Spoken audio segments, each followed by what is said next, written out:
We have breaking news from General Motors. Another big recall, 1.3 million cars.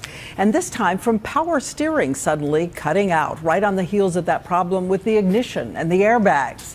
This new recall comes on the eve of a face-off tomorrow. The new head of GM answering tough questions before Congress about what is going on at the company behind closed doors.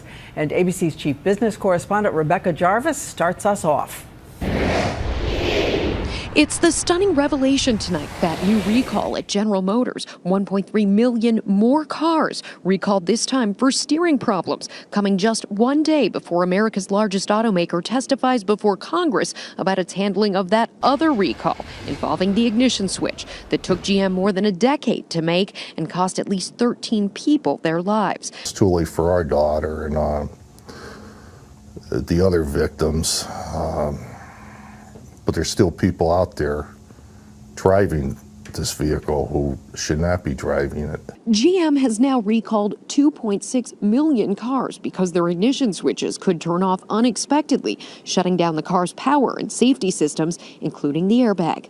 In prepared testimony just released by the committee, GM CEO Mary Barra will say tomorrow that she is deeply sorry, reiterating her promise to conduct a thorough internal investigation and that today's GM will do the right thing. According to these newly released documents from the House panel investigating GM, it was a series of missteps by both GM and regulators that allowed the problem to go unaddressed for more than a decade. In 2002, GM approved using the faulty switches even after the outside vendor provided test results that showed GM the parts didn't meet specifications. Then in 2005, GM engineers met to consider making changes to the switches, according to the reports, but decided against it.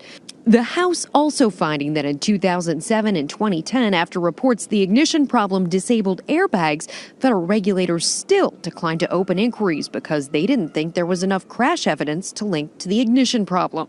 GM will have something to say at tomorrow's hearings that could also finally give some grieving families some answers. Rebecca Jarvis, ABC News, New York.